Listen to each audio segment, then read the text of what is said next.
ஜெபம் செய்வோம். அன்பும் இரக்கமுள்ள பரலோக பிதாவே, மன மகிழ்ச்சியான இந்த காலை வேளைக்காக நன்றியோடு ஸ்தோத்திரிக்கிறோம். நான் நிற்பதும் நிர்மூலமாக இருப்பது கர்த்தருடைய கிருபையே. இந்த இரக்கங்களுக்கு முடிவில்லை, அவை காலைதோறும் புதிதாக இருக்கிறதுக்காக ஸ்தோத்திரம். என்னோட கூட சேர்ந்து சொல்லுங்க. உன்னதமானவரின் மறைவில் இருக்கிறவன் செல்வ வல்லவரின் தங்குவான். நான் கர்த்தரை நோக்கி, நீர் என் அடைக்கலம், என் கோட்டை, என் தேவன், நான் நம்பியிருக்கிறவர். அவர் உன்னை வேடருடைய கண்ணிக்கும் பாழாக்கும் கொலை நோய்க்கும் தப்புவிப்பார். அவர் தமது சிறகுகளால் உன்னை மூடுவார். அவர் சட்டைகளின் கீழ் அடைக்கலம் புகுவாய். அவர் சத்தியம் உனக்கு பரிசெய்யும் கேடகமாகும். கர்த்தரின் மேய்ப்பராக இருக்கிறார், எனக்கு குறைவில்லை. கர்த்தரை நான் காலத்திலும் ஸ்தோத்திரிப்பேன். அவர் துதி எப்பொழுதும் என் வாயில் இருக்கும். கர்த்தருடைய வீட்டில் நீடித்த நாட்களால் நான் திருப்தியாக்கி அவருடைய ரட்சிப்பை காணும்படி அவர் செய்வார். ஆண்டவர், நீர் கொடுத்த எல்லாவற்றுக்காக நன்றின்னு சொல்லுங்க. நீர் கொடுத்த எல்லாவற்றுக்காக ஸ்தோத்திரம். நீர் கொடுத்த எல்லா கிருபையின் வரங்களுக்காக, எத்தனங்களுக்காக உமக்கு நாங்கள் நன்றி செலுத்துகிறோம். மாறாத ஆண்டவரே, இந்த பிரச்சனைகளை விட்டு மாறாமல் இருக்கிறதுக்காக ஸ்தோத்திரிக்கிறோம். இந்த வேளையிலே கர்த்தருடைய தூய தீர்மானத்தின்படியே ஒரு கூட்டமாய் அழைத்து வந்திருக்கிறீர், ஜெபிக்க வைத்திருக்கிறீர். எங்களை தாங்குகிறீர், ஏந்துகிறீர், தப்புவிக்கிறீர், சுமக்கிறீர். உலகம் கொடுக்கிற எந்த உபாதைகளும், வியாதிகளும், பலவீனங்களும், பிசாசு கொண்டு வருகிற எந்த பிரச்சனைகளும் எங்களை அண்டாதபடி என் தேவனுடைய கரத்தில் எங்களை மூடி மறைத்து பாதுகாத்து வருகிற ஸ்தோத்திரம். இந்த நாளும் அப்படியே செய்யும். இயேசுவின் நாமத்தில் ஜெபிக்கிறோம் நல்ல பிதாவே, ஆமென். விண்ணப்பத்தை கேட்பவரே, என் கண்ணீரை காண்பவரே. இந்த பாடலில் சில சரணங்களை நாம் பாடுவோம். விண்ணப்பத்தை கேட்பவரே, என் கண்ணீரை காண்பவரே, சுகம் தருபவரே, ஸ்தோத்திரம் ஏசையா. சுகம் தருபவரே, ஸ்தோத்திரம் ஏசையா. உம்மால் கூடும், எல்லாம் கூடும், ஒரு வார்த்தை சொன்னால் போதும். உம்மால் கூடும், எல்லாம் கூடும், ஒரு வார்த்தை சொன்னால் போதும். ஐயா, ஒரு வார்த்தை சொன்னால் போதும்.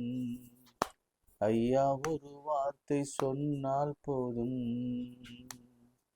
விண்ணப்பத்தை கேட்பவரே, என் கண்ணீரை காண்பவரே, சுகம் தருபவரே, ஸ்தோத்திரம் ஏசையா. மனதுருகி கரம் நீட்டி அதிசயம் செய்தவரே, மனதுருகி கரம் நீட்டி அதிசயம் செய்பவரே, ஐயா அதிசயம் செய்பவரே, ஐயா அதிசயம் செய்பவரே. விண்ணப்பத்தை கேட்பவரே, என் கண்ணீரை காண்பவரே, சுகம் தருபவரே, ஸ்தோத்திரம் ஏசையா. சித்தம் உண்டு சுத்தமாக என்று சொல்லி சுகமாக்கினீ. சித்தமுண்டு சுத்தமாக என்று சொல்லி சுகமாக்கினீ. ஐயா என்று சொல்லி சுகமாக்கினீ. ஐயா என்று சொல்லி சுகமாக்கினீ. விண்ணப்பத்தை கேட்பவரே, என் கண்ணீரை காண்பவரே, சுகம் தருபவரே, ஸ்தோத்திரம் ஏசையா. சுகம் தருபவரே, ஸ்தோத்திரம் ஏசையா. கைகளை உயர். இரக்கமுள்ள ஆண்டவரே, சுகம் கொடுக்கிறவரே, பரிகாரியான கர்த்தரே, எகிப்தில் வரப்பண்ணின ஒரு வாந்தி உனக்கு வரப்பண்ணின்னு சொன்னவரே, என் தழும்புகளாலே நீங்கள் குணமானீர்கள் என்று சொன்னவரே, இந்த பிரத்யேகமாக விசேஷமாக இந்த நாளிலே வியாதிப்பட்டிருக்கிற ஒவ்வொரு பிள்ளைகள் மீது உடைய கரம் வைக்கப்படட்டும் என்று நான் ஜெபிக்கிறேன். உடைய பிள்ளைகளுக்கான வார்த்தை வரட்டும் இயேசுவின் நாமத்தினாலே. உடைய பிள்ளைகள் உடைய தொடுதலை உணர்ந்து கொள்ளட்டும்.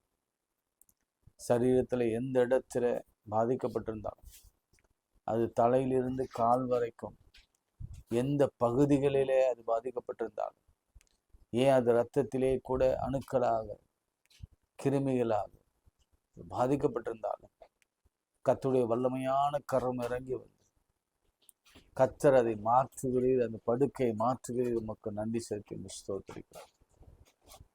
திருமணத்துக்காக ஜெபிக்கிறோம், நல்ல வரனை கொடுப்பீரா. குழந்தைக்காக ஜெபிக்கிறோம், பெற பண்ணுகிறவர் பிரசவிக்க பண்ணுகிறவர் அற்புதம் செய்வீரா.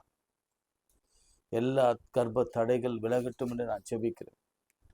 வேலைக்காக ஜெபிக்கிறவர்களுக்கு திறந்த வாசலை வைப்பீரா. உயர்வுக்காக ஜெபிக்கிறவர்களுக்கு தானியலின் காரியமும் என்றால் ஜெயமாய் முடிந்தது என்று சொல்லி உயர்த்துவீரா. பயத்துக்காக ஜெபிக்கிறவர்கள் பராக்கிரமசாலியே தேவனோடு கூட இருக்கிறான்னு சொல்லுவீரா.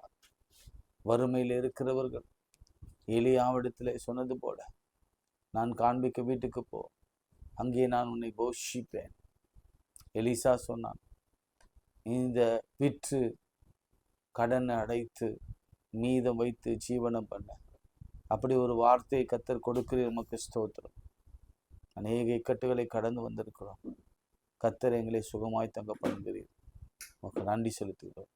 இயேசுவின் நாமத்தில் ஜெபிக்கிறோம் நல்ல பிதாவே, ஆமென். பிரியமானவர்களே, ஐ வில் அப்படின்ற டாபிக்ல நம்ம நேற்று பார்த்தோம். லேவியராகமம் 26ஆம் அதிகாரம், 26ஆம் வருஷத்திற்கான வாக்குத்தத்தம். இந்த மாதம் முடிவுக்குள்ளாக ஒரு பெரிய அதிசயத்தை அற்புதத்தை என் வாழ்க்கையிலே நாம் காணப்போகிறோம். இன்றைக்கு லூக்கா 5ஆம் அதிகாரம் வசனங்கள் 12 துவங்கி 16 முடிய வாசிக்கிறேன். 5 Luke chapter 5 verses from 12. பின்பு அவர் ஒரு பட்டணத்தில் இருக்கையில் குஷ்டரோகம் பிடித்த நிறைந்த ஒரு மனுஷன் இயேசுவை கண்டு. ஒரு பட்டணத்தில், இதில் ஒரு பேக்ரவுண்ட் மாத்திரம் சொல்கிறேன், நல்லா கவனிச்சுங்க.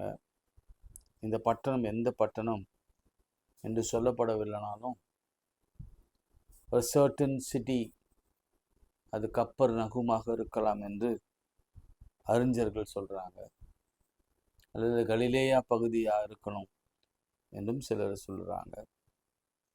ஆக மொத்தத்தில் இது எருசலேமுக்கு ரொம்ப வெகு தொலைவில் இருந்த ஒரு பட்டணம். அது ஏன் சொல்ல வரேன்னா, இறுதியில் உங்களுக்கு தெரியும் ஏன் எருசலேமை விட்டு ரொம்ப தூரம் இருந்த நகரம் என்று நான் சொல்கிறேன் என்பதை நீங்கள் இறுதி வரைக்கும் கேட்டீங்கன்னா தான் உங்களுக்கு புரியும்.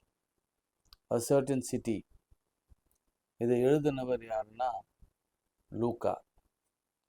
அவருடைய ப்ரொஃபஷன் என்னன்னா டாக்டர், மருத்துவர். மார்க் 1ஆம் அதிகாரத்திலும் மத்தேயு 8ஆம் அதிகாரத்திலும் இந்த அற்புதம் சொல்லப்பட்டிருக்கிறது.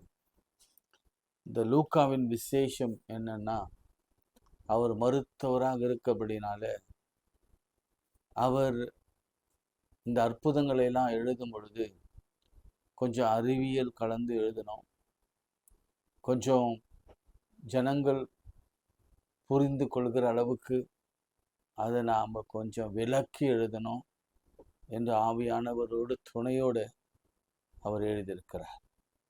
இந்த 3 நற்செய்தியினுள்ளே வருவதனாலே இது மிக முக்கியமான ஒன்று. இந்த 26 மிக முக்கியமாக நாம் கற்றுக்கொள்ள வேண்டிய விஷயம், ஆண்டவர் எல்லாவற்றாலும் நிரப்புகிறவர் மாத்திரமல்ல, அவரால் செய்யக்கூடாத அதிசயமான காரியங்கள் ஒன்றுமே இல்லை. அவர் சொல்ல ஆகும், அவர் கட்டளையிட நிற்கும்.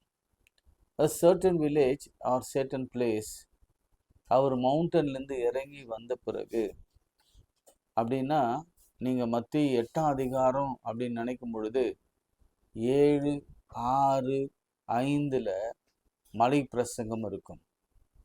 ஒருவேளை அந்த மலை பிரசங்கத்து முடிவில் அவர் இறங்கி வந்தாரோ என்று நமக்கு தெரியாது. ஆனால் மலை பிரசங்கத்தின் தொடர்ச்சியாக ஒரு அற்புதம் செய்கிறார்.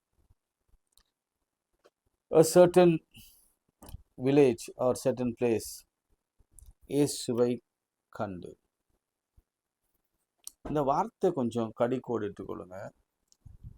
ஒரு மனுஷன் இயேசுவை கண்டான். A man. இது ஆங்கிலத்தில் கொஞ்சம் நான் வாசிக்கிறேன்.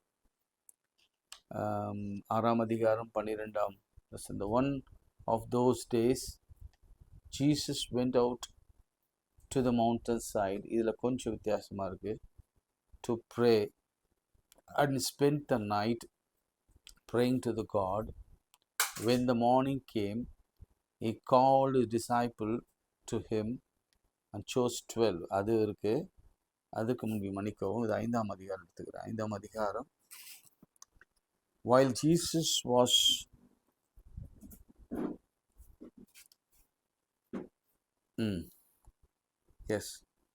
While Jesus was in one of the town, a man came along who was covered with leprosy. கொஞ்சம் வித்தியாசத்தை பாருங்க. When he saw Jesus, தமிழில் ஆங்கிலத்தில் கொஞ்சம் சேர்த்து படிச்சிங்கன்னா இது கொஞ்சம் எலாபரேட்டாக உங்களால் புரிந்து கொள்ள முடியும். குஷ்டரோகம் நிறைந்த அப்படின்னு லூக் எழுதுறார். உங்களுக்கு ஒரு எக்ஸசைஸ். மத்தேயு 1ஆம் அதிகாரத்திலும் மார்க் 1ஆம் அதிகாரத்திலும் மத்தேயு 8ஆம் அதிகாரத்திலும் குஷ்டரோகம் இருக்கும், ஆனால் நிறைந்த அப்படின்னு இருக்காது. வேறு ஒரு டிரான்ஸ்லேஷன்ல நீங்க வாசித்தீங்கன்னா அவரோட குஷ்டரோகம் ஆல் ஓவர் த பாடி, அதாவது எல்லா சரீரத்தில் எல்லா பாகங்களும் அஃபெக்ட் ஆன ஒருவர். நல்லா கவனிச்சுக்கோங்க. அதனால தான் லூக்கா எழுதும்போது சொல்கிறார், மத்தேயு ஒரு குஷ்டரோகின்னு சொன்னார். நீங்கள் குஷ்டரோகியை எப்படி வேணால் கற்பனை பண்ணலாம். அது ஒரு பிகினிங் ஸ்டேஜாக, அது மிடில் ஸ்டேஜாக, அல்லது கொஞ்சம் எக்ஸ்ட்ரீம் லெவலில் நீங்கள் கற்பனை பண்ணி பார்க்கலாம். மார்க் எழுதும்போது கூட ஒரு குஷ்டரோகியை நீங்கள் ரோட்டில் எங்கேயாச்சும் கற்பனை பண்ணி பார்க்கலாம். நம்ம சிறு வயதில் தான் அதிக குஷ்டரோகியெல்லாம் நான் பார்த்தோம். இப்போ குஷ்டரோகியெல்லாம் குறைந்து கொண்டு இருக்கிறார்கள். ஆனால் இங்கே எழுதும் பொழுது ஃபுல் ஆஃப் ஹிஸ் பாடி, அந்த அர்த்தத்தில் தான் லூக்கா எழுதுகிறார். Covered with leprosy, body covered, all the parts of the body covered with the leprosy. புரிஞ்சு பார்த்துங்க. தலையில முடியெல்லாம் கொட்டி போயிருக்கும், கால் விரல் வரைக்கும் அழுகி போயிருக்கும். அப்போது சிம்பிளாக சொல்கிறேன், ஏன்னா இது எனக்கு ரொம்ப எக்ஸ்பிளைன் பண்ண வேண்டிய கட்டாயம் இல்லை. சரி, இந்த குஷ்டரோகம் என்பது என்ன அப்படின்னு பார்த்தோம்னா, உங்களை எல்லாருக்கும் தெரியும், இவனுக்கு யோபுவை போல உச்சன் தலையிலிருந்து உள்ளங்கால் வரையில பருக்கள் நிறைந்தவனாய். இதை ஏன் நான் ரொம்ப அழுத்தி சொல்றேன்னா, ஆல் ஓவர் த பாடி அப்படின்னு ஏன் சொல்றேன், சரீரம் முழுவதும். இன்னைக்கு நிறைய பேருக்கு சரீரம் முழுவதும் கெட்டு போயிருக்கு. தலைமுடி கொட்டுறதுலேருந்து கால் வீக்கம் வரைக்கும் எந்த உறுப்புகள் எடுத்துக்கொண்டாலும் அந்த இடத்துல ஒரு உபாதை. நீங்கள் மருத்துவமனைக்கு போனீங்கன்னா ஒரு டெஸ்ட்டு அவங்க ரன் பண்ணாங்கன்னா அதில் பல பல பல ரிசல்ட்ஸ், நம்ம சரீரத்தில் காணப்படுகிற பலவீனங்களுக்கான ரிசல்ட்ஸ்.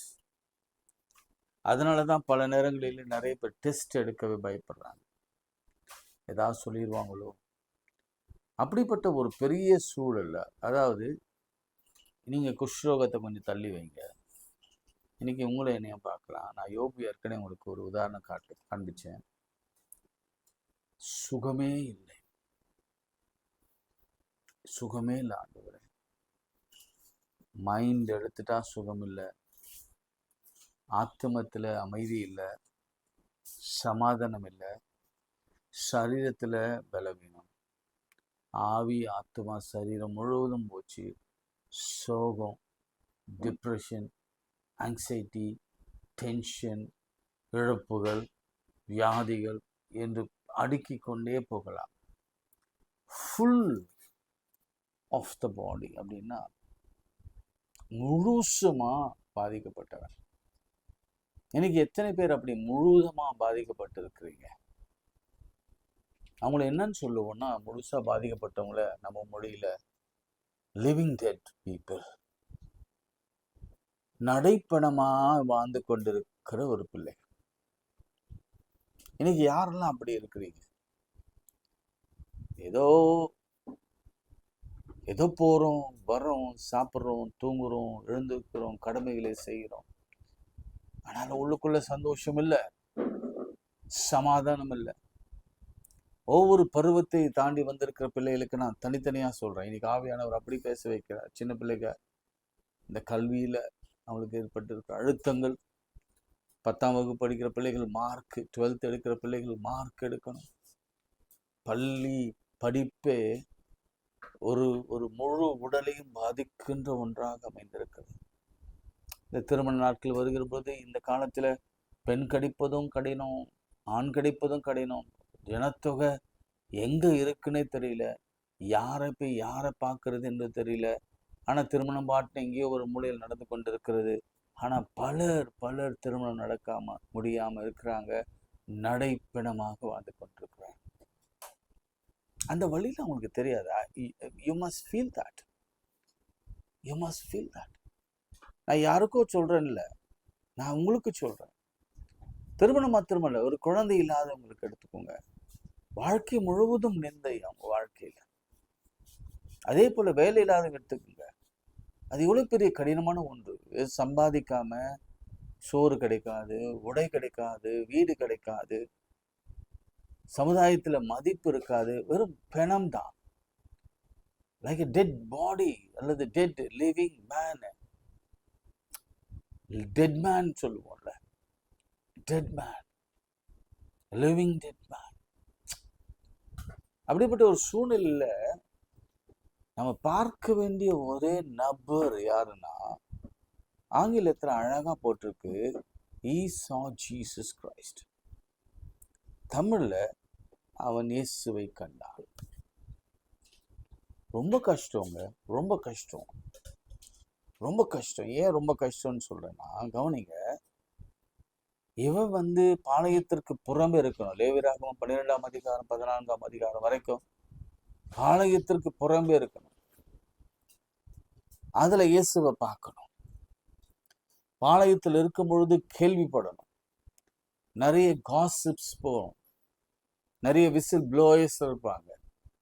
அவங்க எல்லாம் போயிட்டு அவங்க சொல்லுவாங்க, இந்த மாதிரி ஒருத்தர் மிராக்கிள் செய்கிறாரு என்று சொல்லப்பட்டிருக்க வேண்டும். He heard. முதலாவது கேள்வி, விசுவாச கேள்வினால வரும். அதனாலதான் நான் சொல்றேன், எவ்ரி மார்னிங் கொஞ்சமாவது வசனத்தை கேளுங்க. டைம் கிடைக்கிறப்பெல்லாம் ஏதாவது ஒரு கமெண்ட்ரி, ஏதாவது ஒரு சர்மன், ஏதாவது ஒரு ஷார்ட்ஸ் பார்த்துட்டே இருங்க. இது நம்முடைய விசுவாசத்தை பெருக்கும். ஏன் விசுவாசம் மாத்திரம் வந்துட்டா போதாது, அதோடு கூட கர்த்தருடைய பதிலும் நமக்கு வரும். ஆமென். அதனால நல்லா கவனிச்சுக்கோங்க. And he saw Jesus Christ as a savior and also a healer. The healer. அவரை ஒரு ரட்சகர் என்ற நிலையில மாத்திரமல்ல, என்னை சுகமாக்க முடியும். இந்த ஹோல் பாடியை, the whole சிஸ்டத்தை, the whole ஃபேமிலியை, இந்த ஹோல் பிஸ்னஸை, இந்த ஹோல் வேலை இடத்துல அவரால் மாத்திரம்தான் சுகமாக்க முடியும். அவர் பார்த்துட்டா போதும். ஆனா முதல்ல நாம நம்ம பணம் கண்ணில் பார்க்கணும். சம்டைம்ஸ் நமக்கு என்ன தோணும்னா, ஐ எம் சீரியஸ்லி சிக், நான் ரொம்ப பெயின்ஃபுல்லா இருக்கிறேன். இந்த சமயத்துல நான் யாரை பார்ப்பேன்? ஆசா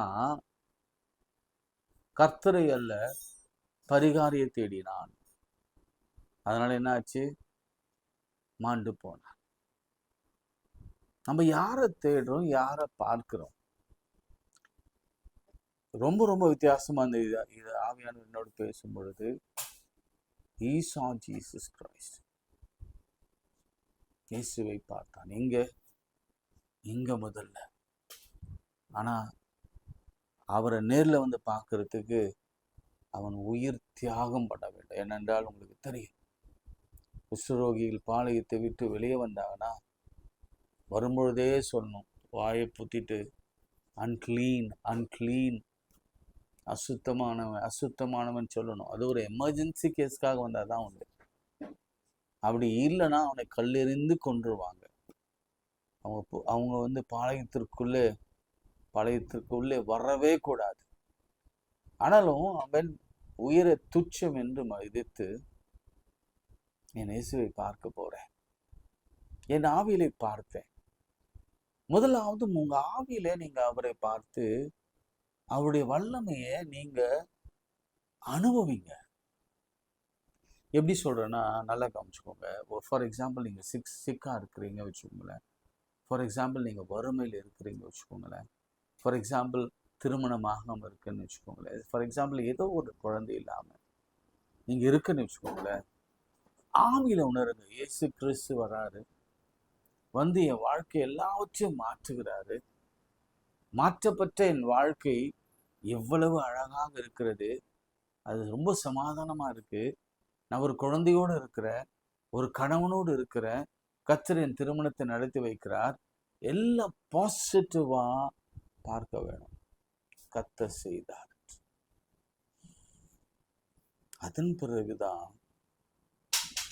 அவன் சொல்றான், முகம் குப்புற விழுந்து. This is most important thing. Worship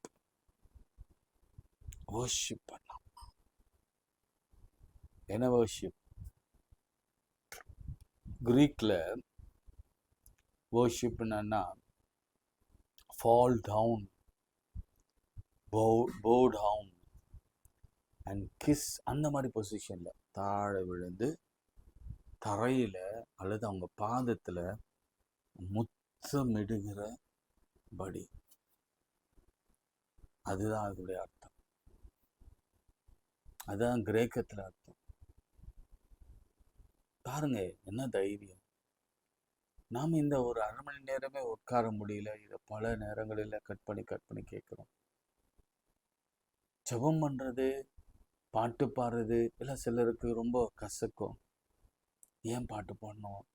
சிலர் சொல்லுவாங்க, நேரம் ஆகுது. நான் சர்வீஸ் நடத்தி கொண்டு இருக்கும்போது எனக்கு இருக்கிற பெரிய பிரச்சனை என்னன்னா, நிறைய ஆலயங்களில் ரொம்ப டைம் கன்சியூம் பண்ணுறாருன்னு சொல்லுவாங்க. ஆனால் அதில் 90% பீப்புள் வந்து, ஐயா ரொம்ப நல்லா இருந்தது, டைம் போனதே தெரியலன்னு சொல்லுவாங்க. அந்த 10 பீப்புள்ஸ் ஹியரர் இருக்காங்க பாருங்களேன், அவங்களுக்கு அது பிடிக்காது. கர்த்தருடைய வார்த்தை போக போக, விசுவாசம் பெருக பெருக நமக்கு அற்புதம் பெருகி கொண்டே இருக்கும். நமக்குள்ள ஜீவன் அப்படி இறங்கி கொண்டே இருக்கும். அவன் விழுந்தான், பணிந்தான். worship. அவனுடைய தேவை என்னன்னு தெரிஞ்சிச்சு. he need a miracle desperately. அவசியமா அவனுக்கு ஒரு அற்புதம் தேவை. அப்படி தேவைன்னா உடனே இம்மீடியட்டா நாம் என்ன செய்யறோம்னா, பலவிதமான குறுக்கு வழிகளை தேர்ந்தெடுக்க பார்க்கிறோம். பலவிதமான காரியங்களில ஓடி கவலை கஷ்டப்பட்டு கொண்டிருக்கிறோம். ஆண்டவரை தேடுவதில்லை. அவருக்கு கொடுக்க வேண்டிய கனத்தை கொடுக்குவதே இல்லை. அவரை தேடினா எல்லாம் கிடைக்கும். அவன் தேடி வந்தான், அவன் பார்க்க வந்தான், ஆண்டவரை வழிபட்டார். இதுல ஒண்ணு கூட நாம செய்யல. இல்ல, யோசிச்சு பாருங்க.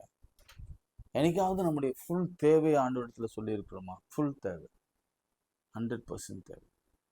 நம்ம ஜெபம்லாம் எப்படி இருக்கு? கணவனை ஆசீர்வதி, மனைவியை ஆசீர்வதி, மகனை பேர பிள்ளைகளை, அவங்க வேலையை, அவ்வளவுதான். கிட்டத்தட்ட ஒரு 5 வினாடிகளுக்குள்ள, ஒரு 3 வினாடிகளுக்குள்ளே நம்முடைய ஜெபங்கள்லாம் முடிவடைகிறது.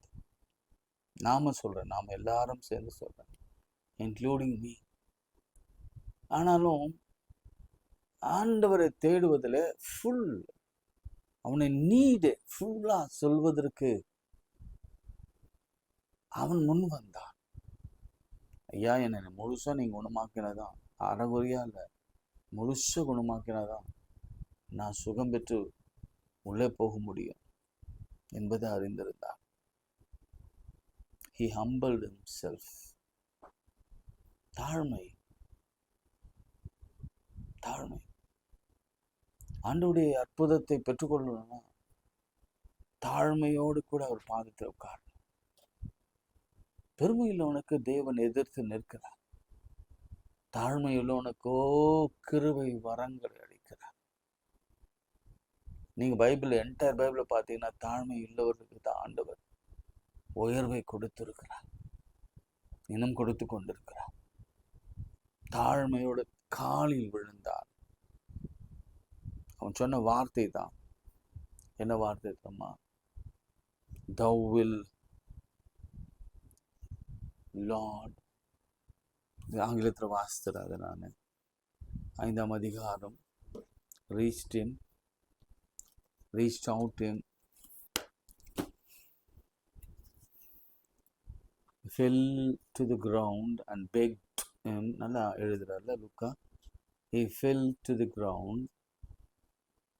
இன்னும் நல்லா வாசிக்கிறேன் பாரு. When he saw Jesus, he fell with his face to the ground. நான் சொன்னல, எனக்காவது ஒரு நாள் உங்க நெற்றி தரையில படும்படி அவர் பாதத்தில் வந்திருக்கீங்களா?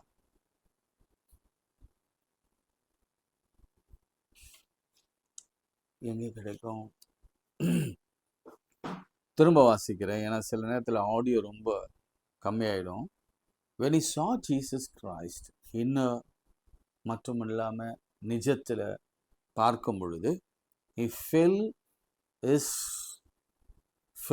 with his face to the ground and begged, Lord, if you are willing, you can make me clean. If you are willing. நேற்று முடியும் பொழுது நான் சொல்லி முடித்தேன்ல, அந்த 26 சாப்டரில் எத்தனை வில் பார்த்தோம்ல. I will make you and I will heal you, I will give you peace. உங்கள் எனிமியை நான் துரத்துவேன். I will chase your enemy, I will make you prosperity என்றெல்லாம் நம்ம I will பார்த்தோம். இவன் அழகாக கேட்குறான், if you will, உனக்கு சித்தமானால் என்னை சுத்தமாக்க உம்மால் ஆகும் என்றான். அதில் ஒரு பெரிய கான்ஃபிடென்ஸ் இருக்கிறத நம்ம பார்க்க முடியும். You can make me well. அந்த கான்ஃபிடென்ஸ் எப்போ வந்துச்சு தெரியுமா? அங்கே வந்த பிறகு வரல. நான் இன்னைக்கு இங்கே நிறுத்துறேன், நாளைக்கு அதை நம்ம தொடருவோம். நாளைக்கு தான் மிக முக்கியமான ஒரு செய்தி இருக்கிறது.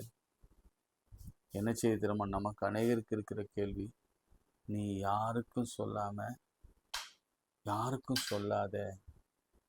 ஆண்டவர் சொல்றார், இங்கே தான் அந்த செய்தியை நான் இங்கே நிறுத்துறேன், நாளைக்கு அதை நம்ம பேச போகிறோம். இதனை ஒருவனுக்கும் சொல்லாமல் ஏன் ஆண்டவர் அதை சொல்லணும்? ஏன் சொல்லணும்? ஆண்டவர் பல இடங்களில் நீங்கள் போய் சொல்லுங்கன்னு சொன்னார், பல இடத்துல சொல்லலை, எதுவும் சொல்லலை. சில இடத்துல போய் சொல்லுங்கன்னு சொல்லுவார். ஆனால் இந்த இடத்துல ஏன் சொல்ல வேண்டும், ஏன் சொல்லக்கூடாது என்று ஆண்டவர் சொன்னார். அதை பற்றி நீங்கள் யோசித்து வைங்க, நம் நாளைக்கு பார்க்கலாம். ஆனால் ஒரே ஒரு வார்த்தை மாத்திரம் இன்னைக்கு சொல்லுங்கள், உமக்கு சித்தமானால். கான்ஃபிடென்ட்டோடு சொல்லுங்கள், உம்மால் ஆகும். என்னை சுத்தமாக்க உம்மால் ஆகும். திரும்ப சொல்லுங்க, உமக்கு சித்தமானால் என்னை சுத்தமாக்க. அந்த சென்டென்ஸில் எதை வேணால் போட்டுக்கோங்க, எதை வேணால் ஃபில்அப் பண்ணுங்க. உங்களுக்கு சித்தமானால் எனக்கு கல்யாணம் நடக்கும், எஸ் உம்மால் ஆகும். உமக்கு சித்தமானால் எனக்கு குழந்தை பெறும், உம்மால் ஆகும். உடைய சித்தமானால் நான் பாஸ் பண்ணுவேன், உம்மால் ஆகும். சித்தமானால் இந்த காரியம் ஜெயமாய் முடியும், உம்மால் ஆகும். உமக்கு சித்தமானால் எனக்கு பிஸ்னஸ் ஃப்ளரிஷ் ஆகும், உம்மால் ஆகும். சித்தமானால் எனக்கு வீடு கட்டப்படும், உம்மால் ஆகும். சித்தமானால் என் கைகளிலே வாய்க்கும், உம்மால் ஆகும். இந்த சரீரத்தில் இருக்கிற பலவீனங்கள் நடக்கும். எப்பவுமே சில வார்த்தைகளை நீங்க ஜெபத்தில் போடுங்க. உமக்கு சித்தமானால் பல வார்த்தைகளை யோசித்துட்டு வாங்க. ஒவ்வொரு நாளும் ஒரு புது புது வார்த்தைகளை கொண்டு ஆண்டவரிடத்துல பேசுங்க. இன்னைக்கு நான் பேச வேண்டிய வார்த்தை, உமக்கு சித்தமானால் என்னை சுத்தமாக்க உம்மால் ஆகும். இந்த உம்மால் ஆகும் என்ற வார்த்தையை நல்ல ரவுண்டு போட்டு 2 மார்க் போட்டு எல்லாம் போட்டு டெஃபினெட்லி உம்மால் ஆகும், உம்மால் ஆகும், உம்மால் ஆகும் ஆண்டவரே. திரும்ப சொல்றேன், உம்மால் ஆகும், உம்மால் ஆகும் ஆண்டவரே, உம்மால் ஆகும். கேன்சர் உம்மால் ஆகும், இருதயம், நுரையீரல், மூளை மண்டலம் உம்மால் ஆகும். எங்க இனிமையிலிருந்து, எங்க வறுமையிலிருந்து, எஸ் உம்மால் ஆகும். ஃபில்அப் பண்ணுங்க, எது வேணா ஃபில்அப் பண்ணுங்க, உம்மால் ஆகும். என்னால் ஒன்றும் கூடாதே, எல்லாம் உம்மால் கூடும். சோமண்டா அன்புள்ள ஆண்டவர், இந்த வேலைக்காய் நன்றியோடு ஸ்தோத்திரிக்கிறோம், துதிக்கிறோம். உம்மாலே ஆகும், உம்மாலே கூடும். நாங்கள் உள்ளும் விசுவாசிக்கிறோம், வெளியிலும் விசுவாசிக்கிறோம். என் கண்களை திறந்து பார்க்கும் பொழுது, நாங்கள் ஜெபம் முடிச்சுட்டு என் கண்களை திறந்து பார்க்கும் பொழுது எங்களுக்கான பதில் என் கைகளிலே, எங்கள் மடிகளிலே கர்த்தர் கொண்டு வந்து கொடுப்பீரா. பிகாஸ் எங்களுக்கு தெரியும், நாங்கள் விசுவாசிக்கிறவர் என்ன என்று அறிந்திருக்கிறோம். ஒரு சர்வ வல்லவர், வானோர் பூதலத்தோர், மேலானோர் கீழானோர் எல்லாம் வணங்குகிற ஒரே நாமம் இயேசுவின் நாமம். எல்லா நாமங்களும் அறிக்கையும், எல்லா முழங்கால்களும் முடங்கும் இயேசுவின் நாமம். கர்த்தர் எவ்வளவு பெரிய நாமம்! பரிகாரி, யெகோவா ஈரே என்று சொல்லப்படுகிற அந்த நாமம். எகிப்தில் வரப்பண்ணின ஒரு வாதை உனக்கு வரப்பண்ணினு சொல்லப்பட்ட யெகோவா ரஃபா என்ற நாமம். ஹோ, பெரியவர், பெரியவர், பெரியவர். இன்னைக்கு அநேகரை தொட்டு கொண்டு இருக்கிறார், அநேகரை தொட்டு கொண்டு. நாளைக்கு அதை தான் பார்க்க போறோம். How Jesus touched him. ஏன் ஜீசஸ் யார்கிட்ட சொல்லாதுன்னு சொன்னார். இன்னைக்கு உங்களை பார்த்து தொடுப்பா, நாளைக்கு உங்களுக்கு ஒரு பதிலை கொடுப்பா. என்ன பதில் என்று நான் பார்த்துருப்போம். ஆண்டவரே, இந்த ஜெபத்து வேலைக்காய் ஸ்தோத்திரம். இந்த ஜெபம் தொடர்ந்து நடக்க எங்களுக்கு போதுமான சரீர சுகமும் ஆரோக்கியமும் பொருளாதார தேவையை சந்தி ஆண்டவரே. நாங்கள் பொருளாதாரத்தில் குறைவுள்ளவர்களாக இருக்கிறோம். எல்லாரும் நிரப்புங்கப்பா. நீங்கள் எல்லாரும் நிரப்புவதனால, எல்லாருக்கும் 12 கூடை மேலே நிரப்பி அது மீதம் எடுப்பதனால இந்த ஊழியத்தை தாங்குகிற கிருபையை அவனுக்கு தான். இன்றைக்கு நீங்கள் கொடுக்க போகிற எல்லா ஐஸ்வர்ய சம்பத்துக்களுக்கும் ஒரு சின்ன பொருத்தனையோடு கூட ஊழியத்தை தாங்கும்படி கிருபை தான். ஆண்டவரே, நீர் சொல்லியபடியே இதோ உலகம் எங்கும் போய் சகல சகல ஜனங்களுக்கும் சுவிசேஷத்தை அறிவியுங்க. அந்த ஒரே ஒரு வார்த்தை கமாண்டை நம்பி நாங்கள் அந்த ஊழியத்தை செய்து கொண்டிருக்கிறோம். எனவே இந்த ஊழியத்தில் எங்களெல்லாம் பங்காளராக நீ நியமித்திருக்கிறபடினாலே, உதவியாளர்களாக நியமித்திருக்கிறபடினாலே, பார்ட்னர்ஸாக நீ மாற்றிருக்கிறபடினால நமக்கு ஸ்தோத்திரம். இன்றைக்கு அற்புதம் நடக்க போகிறது. ஒவ்வொரு வீடுகளுக்குள்ளே ஆண்டவருடைய பிரசன்னம், we going to see Jesus Christ and Jesus is going to show us. I don't know what is he going to do for us. அது உங்கள் கையில் இருக்கு. உங்கள் விசுவாசத்தின்படி அது ஆகும். Thank you Lord for giving us this opportunity. இயேசுவின் நாமத்தில் ஜெபிக்கிறோம் பிதாவே.